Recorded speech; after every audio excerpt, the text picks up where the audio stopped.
Hi guys, welcome back to another video.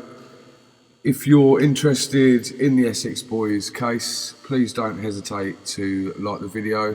Press the subscribe button below to receive instant updates on newly published material.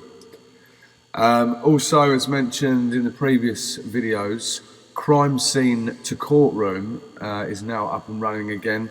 If those of you who are unfamiliar, Crimescene to Courtroom is a channel which focuses on the Essex Boys case and other true crime in general, and is by far the best and most informative channel. So if you're interested in the Essex Boys case, I suggest you have a little head over there. He's put hours and hours of his time into creating really fantastic material. So I will put the link in the description again. Right, so in today's video, I will be reading two separate witness statements relating to Tate and Tucker respectively, which, like me, I hope you will find interesting. Then I'll be reading a police handout regarding missing evidence, further missing evidence. If you're unaware, there's other evidence which went missing.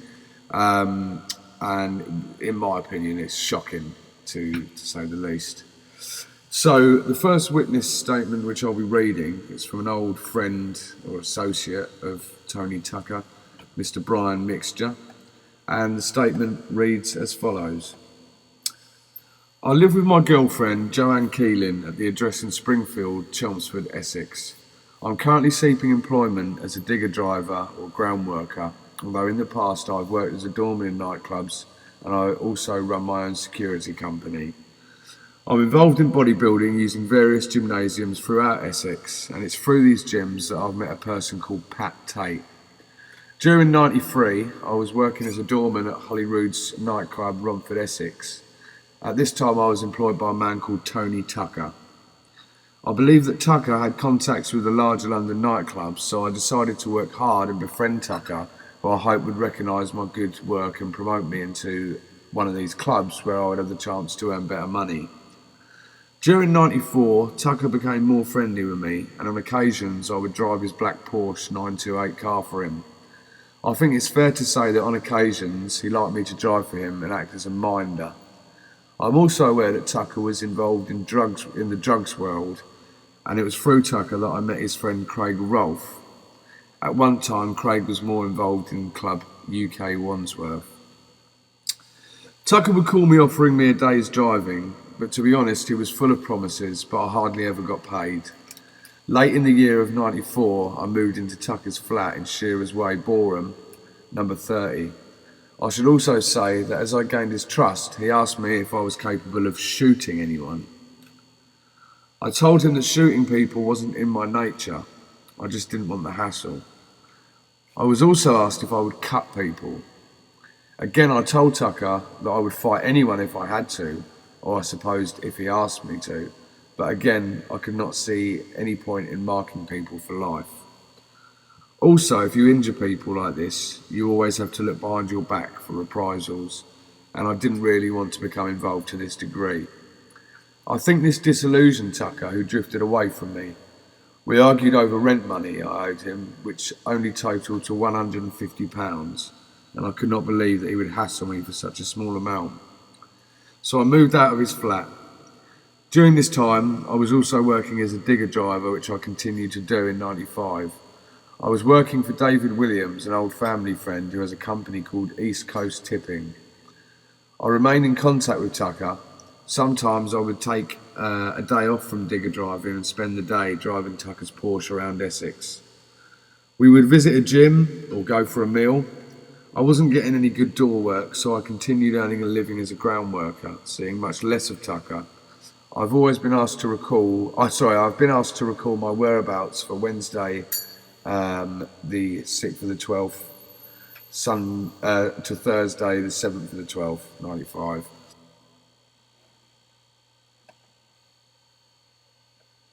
To the best of my memory, I can say that from the 2nd of the 12th, Joanne and I were staying in Stock, Essex. My mother had recently separated from her husband, and my grandmother, who lives opposite my mum's, had also gone to Australia. So to give my mother some support, we spent the week living in my grandmother's home. We were at this address on Wednesday evening to be with my mother. On Thursday, she works on a late shift, so I cannot be positive, but I can say we stayed at home in Duck and Drive all that week between both houses. I remember watching the news at about 10 o'clock at night, where the details of the shooting of the persons in the Range Rover had occurred in Rettendon, Essex. Joanne was in bed at the time, and I called her to come and look. I told Joanne that I bet I knew of the people, guessing that it would be names I would have known from the nightclub world. The following day, which I think was Friday, the names were released as Tucker and Tate. I didn't hear the third name, but I remember telling Joanne if it was Tucker, the third person would have been Tucker's close friend, a man I know as Carlton Leach. Later, I heard the third person shot was Craig Rolfe. I've never been in this Range Rover, nor was I aware that they owned this type of vehicle. I've never been with Tucker, Tate or Rolfe to this area of Rettendon since I've known them.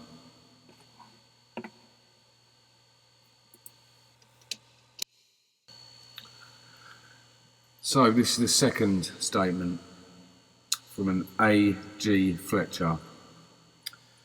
About 5 years ago, I met a person called Sarah Saunders. I was introduced to her by a woman who I was living with at the time.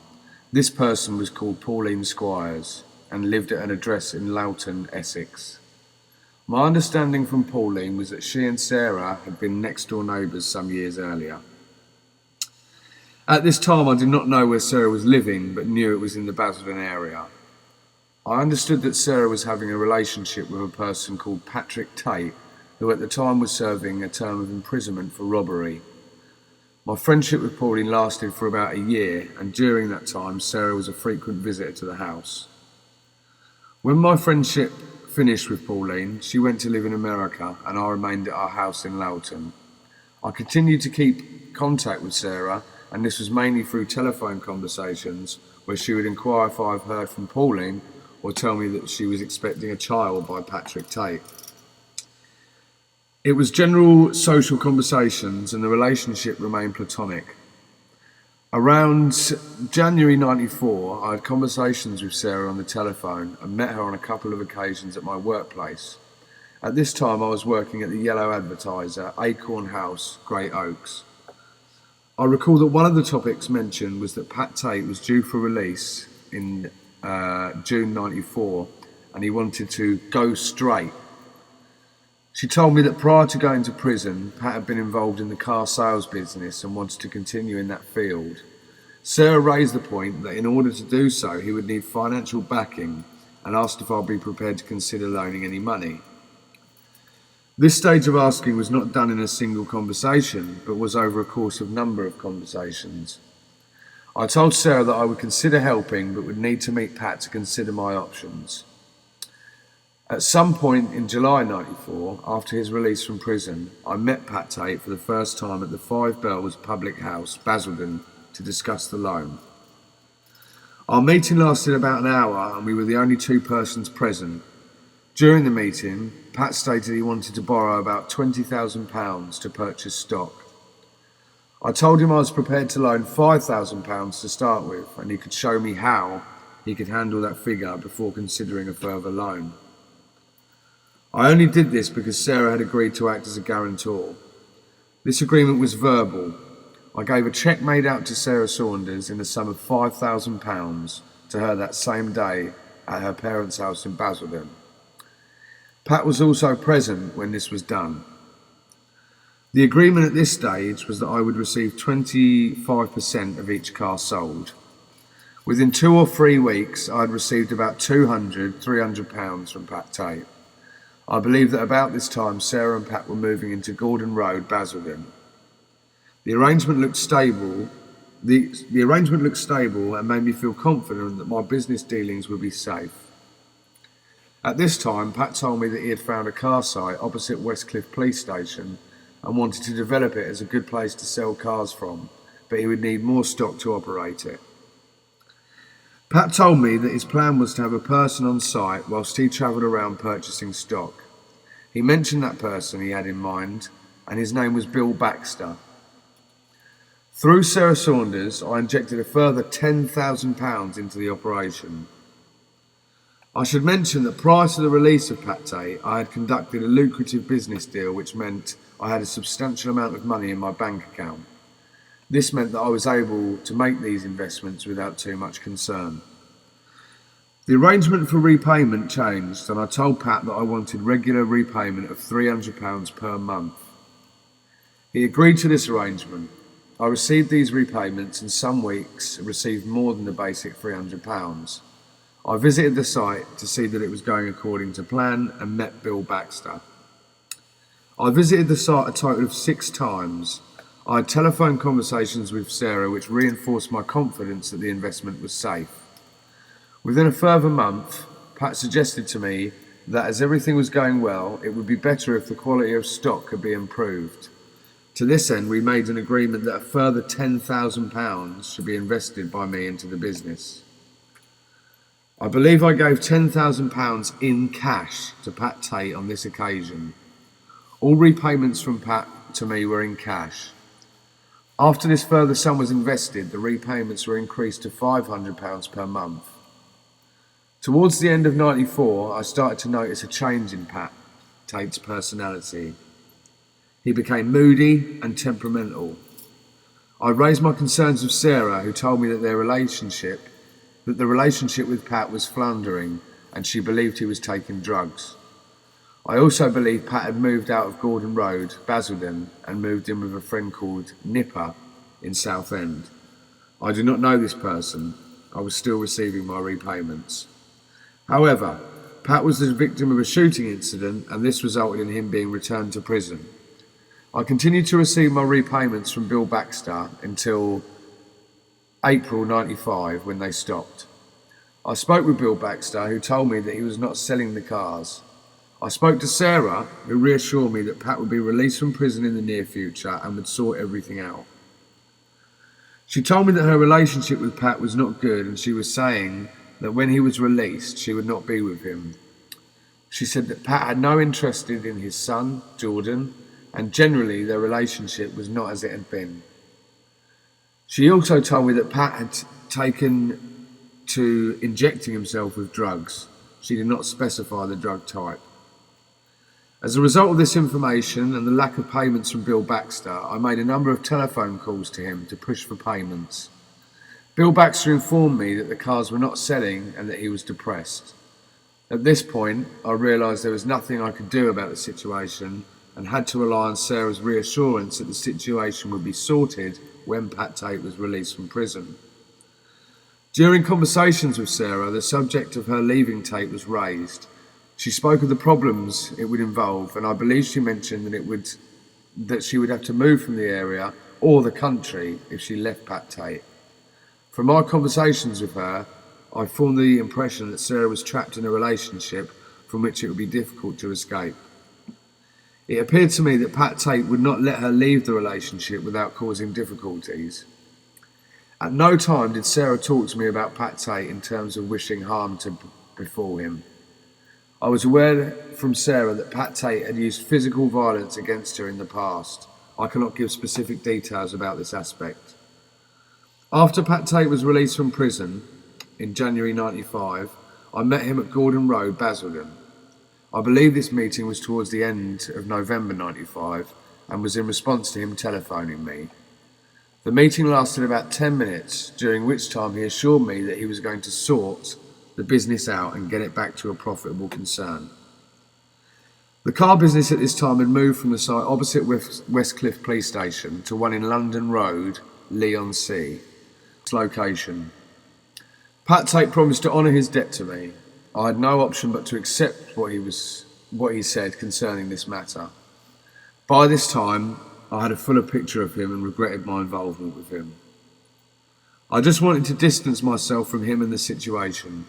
That was the last time I saw Tate before his death. I did not receive any further money from the date of the meeting with him. On the 16th of April '96, as a result of a telephone conversation I had, a meeting with Bill Baxter at the Halfway House, public house in Brentwood. There he gave me £2,000 in cash. This was the final money raised from selling the stock remaining at the car site. As a result of this payment, I'm owed £15,000 without any interest on my loan. I would add that the car business operates as APB, which stood for Angus, Pat and Bill, these being the Christian names of myself, Tate and Baxter.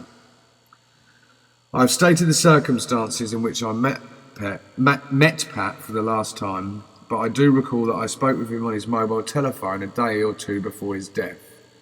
The purpose of this telephone call was to obtain a progress report on the repayment of my money. He stated that he was travelling to Southend and basically gave me promises of repayment in the near future. This was the last time I spoke to him. I did not know persons called Craig Rolfe or Tony Tucker who were found dead with Pat Tate. Those were the two statements, and I shall now be reading a police print-off. Action A2930. Reply. The piece of paper, part of MS14, was treated and assessed, but no fingerprints were found. The article was among 10 exhibits taken to the incident office by me on the 17th of the 1st, 96. All the articles were in packages and were delivered against signature on receipt 39025. Held in Headquarters Lab, Scenes of Crime Register. On that day, the incident office informed us that this item was missing. A full search was made, but it was not found. I have today initiated the same searches and inquiries with a similar negative result. Detective Sergeant R.W. Holloway. So, there's quite a lot of information to take from these statements. Let's first focus on the first statement. So, we know that Mr. Mixture was a digger driver and engaged in the bodybuilding scene, which understandably is where he met Pat Tate. And then he went on to meet Tony Tucker, who he became friendly with, and then went on to work for and even rented a flat where he lived for a while. Now, let's just focus on this for a moment. He states that he went on to become friendly with Tony and ended up working as a driver with Tucker, and Tucker trusting him enough to let him drive his Porsche around. Now, personally, I believe that Brian could well have been a gopher for Tony, a sort of Craig Rolfe equivalent. Now, let's be realistic here. He's given a statement to the police, and I'm sure he's missing, maybe a few details, because he's not going to say, oh yeah, I used to drive Tony, I used to pick up bags of pills, drop them off to customers, used to go over, give somebody a good kick in. He's going to make sure he distances himself from, any chance of incriminating himself. Now, he mentioned that Tony was involved in drugs, but it was just, one sentence. But from an outside perspective, I personally believe that, that this may not have been the fact, and I believe that Mr. Mixture, at the very least, would have witnessed, criminal activities. I mean, this guy's working for Tony Tucker, for goodness sake. This guy, Tony Tucker, he's got £250,000 property he bought for cash, which I doubt was funded from Tony working a few hours a week as a doorman. Regardless of having employees who he managed, 250 grand. I strongly believe that the property, in most part, was more than likely funded from money obtained by criminal activities. Of course, I don't have any proof or evidence, it's just my personal opinion. Now, Mr. Mixture also states that he would more than often not be paid by Tucker, which gives more of the impression that he was just like a gopher or just an associate. Clearly somebody who he did not have full trust and respect, someone that didn't have the full trust and respect of Tony. Now, you may ask, well, Craig Rolfe was more of a friend than a gopher to Tony, but I refute this as well. And in part, it's because of something that Donna Jaggers says to the police. If we recall, in her first statement to the police, she states that Craig was almost desperate to drive the trio on the night of the murders.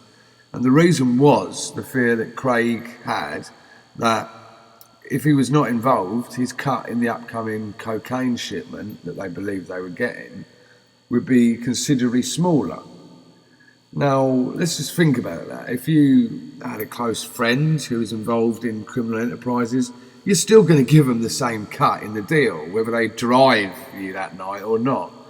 That's if you had a decent amount of trust and respect for that individual. But this is clearly not the case with Rolf. He makes it clear it's imperative that he drives in order to get what he would consider to be his fair share of the deal. Now, this is, of course, my personal opinion. I could be wrong, but that's one of the reasons I put Rolf and Mixture in a similar position to one another regarding their friendship with Tucker. Mixture also states that he was receiving hassle from Tucker for a small amount of rent which was owed. And I'm sure if the individual was a close friend, that it wouldn't be the case. He wouldn't be on his case so much. But anyway, that's just my personal opinion. Take it as you wish. So next, and most importantly, Tucker asked Mixture, would you shoot somebody?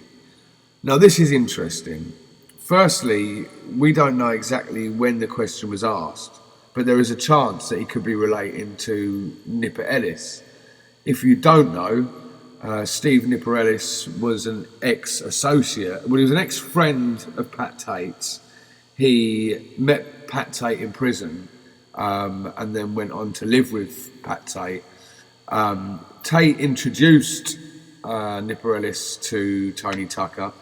Tony Tucker, in the famous incident, Nipper Ellis had made a sort of joking remark to one of Tony's girlfriends, and Tony went round and threatened Nipper Ellis, put a gun to his head, threatened to cut off his foot or his hand, whichever Ellis chose. And this then led to an ongoing sort of, let's say, war between Nipper Ellis and the three guys, where Nipper had also shot a gun that didn't go off at Tony and Craig on a separate incident. Ellis then went on to shoot Pat Tate, as many of you know, at his bungalow. So it could have been Nipper, but it could have also been anybody. Potentially somebody from the Canning Town firm who we know Tony had crossed for, if I remember rightly, 10 grand. It could have been for anybody, we just don't know. So it's for you to personally decide. Let me know in the comments what you think, what you believe. It could have meant nothing at all, but I thought it was interesting and I wanted to share it with you all. Secondly, I included a statement from a Mr. Fletcher. Now, Mr. Fletcher gives a detailed account of his friendship with Sarah Saunders and Pat Tate, and then goes into detail about lending Pat considerable amounts of money. Now, we know how Pat Tate operated, and that he was also a heavy drug user. And I think to myself, did Pat genuinely spend that money on car stock? I personally think not. Now, he must have brought some vehicles with the money, as he goes on to discuss that there were vehicles at the site, that Mr. Baxter had, given him money for cars that he'd sold. But I imagine that Pat would have invested an amount of this money into criminal activities, or potentially even spent it to support his drug habit. You can imagine all sorts of scenarios. Now, again, this is, my personal opinion, so believe what you will. Perhaps, like I said, mention it in the comments, what you think. But I wanted to share this statement because I found it interesting and very relevant considering what we do know about the person Pat Tate was. Now, finally, the police print off regarding missing evidence. Now, if you don't know, other evidence also went missing. There was a photograph taken of the deceased and photos taken of the Range Rover, and there was a list of items which were retrieved from the Range Rover which were given to the SOC, which is Scenes of Crime, for analysis. And we know that a ring pull, a plastic ring pull, a topic bar wrapper, and a crisp packet just disappeared. It was clearly in the photograph, but not in the list of items that were retrieved from the Range Rover. Now, that's the evidence that I knew about until reading this print off. But, you know, in my mind, considering this was a triple murder, high-profile case, which the police were investigating for me, you know, this evidence going missing really gives the impression that it was done or lost or even destroyed intentionally. You know, losing one, you know, no evidence can, you know, evidence can go missing. We're humans, we do make mistakes. But for four separate items to go missing, I mean, it speaks for itself, really, doesn't it? I mean, I strongly believe that the police knew damn well what the evidence could potentially lead to. I mean, at the very least, the real killer or killers. And I strongly believe that it was lost intentionally. And I'm honest, it angers me and puts further elements of mistrust into the police force in general for myself, you know. The case was full of inconsistencies and errors from the moment police arrived on the scene in Workhouse Lane. But I mean, 4 items of evidence getting lost, it's ridiculous. It's completely atrocious in my eyes. It's just completely, I just can't get my head around it. Take it as you will. You may have your own different opinion, and I love to hear what you think about it in the comments. But that's it for today's video. I hope you enjoyed. As I said, please like and subscribe, and make sure you head over to Crimescene to Courtroom. Give it a little look. It's definitely worth a ganders. And take care of yourself, guys. See you in the next one.